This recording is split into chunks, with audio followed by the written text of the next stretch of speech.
อันนี้คือมาดอนเนาะเมืองโค้งแข้งจำปาสักนี่นะเนาะดอนอยู่โค้งกันข้างปีมาแล้วนี่หาใต้จังซี่ผมไปฮอดเทิงหาใต้นี่ติดหมดน้ำฝนเดือน9เดือน10อันนี้เขาดีฮอดแล้ว อันนี้นำกองเนาะนั่นดอนน้องร้อยนี่ดอนเปื่อยดินใต้ไม่ถึงหนักมันจะดอนกับดอนมาจับอันนี้โอ้ยตัวสักเสียได้ด้านเลยผู้เฒ่าได้คิดบ่ติก็รอกันนั่งกินเด้อ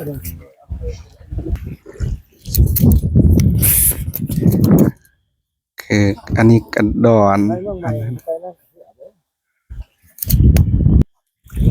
นี่ดอนวีฮาดทรายเนาะโอ้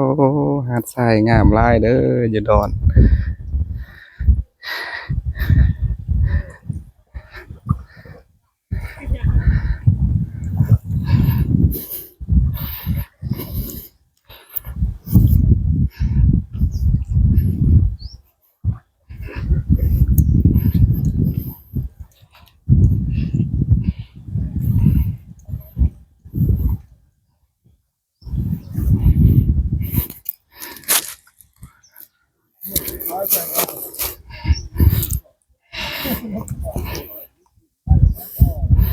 มีฮาดทรายอยู่เข็มนำของยางลินก็สบายเนาะ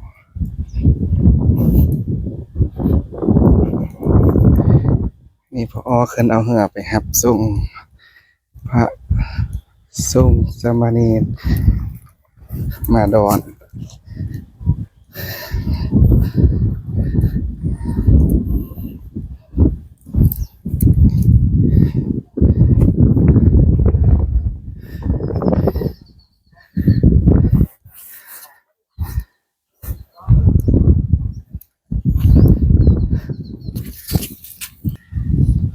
จะมีอันนี้ดอนข้าวเม่าน้อยเนาะมีวัดอยู่เข้มน้ำคลองนี่นะมีวัดอันนี้ก็มีวัดอยู่เข้มน้ำแล้วก็ประตูโค้งเนาะ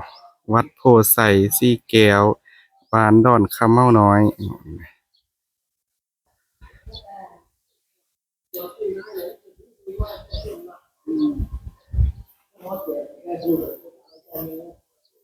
โอ้วัดเพิ่นก็กว้าง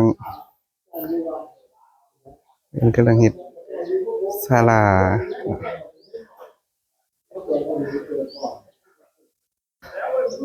เพิ่นกำลังเฮ็ดยังวันแล้วเด้อ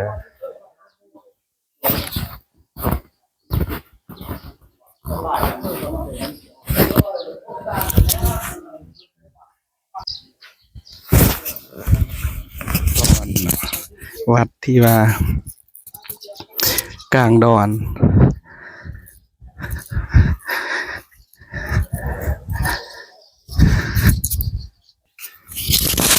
มีประตูโค้งเข้า2 ทางโค้งเข้า2 ทางอันนี้ก็เอาไป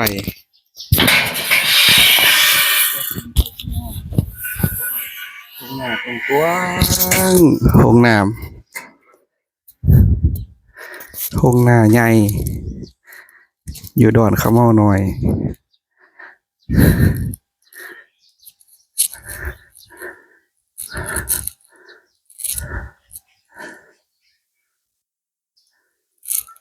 อันนี้ก็คือทางเข้าล่างวัด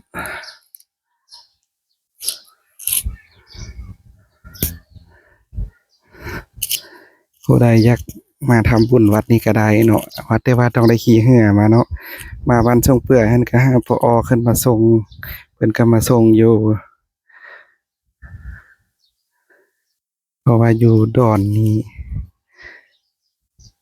มีพอกับบ่หลายองค์เนาะมีแต่2-3 องค์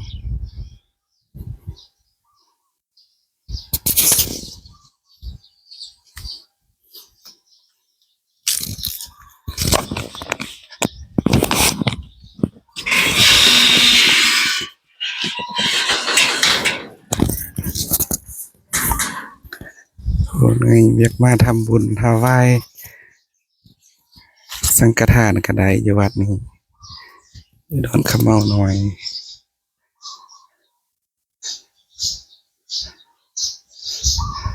ก่อนจะไปตลาดก็ต้องได้ขี่เหือออกไปอีกเนาะอยู่ดอนไปในเมืองก็ได้ขี่เหือออกไป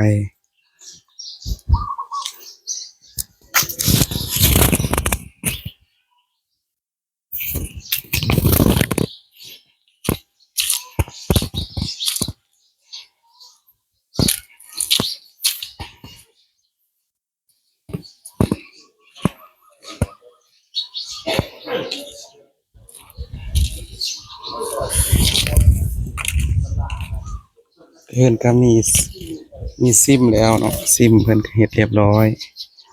อยู่ดอนแต่ก็มีซิมแหละ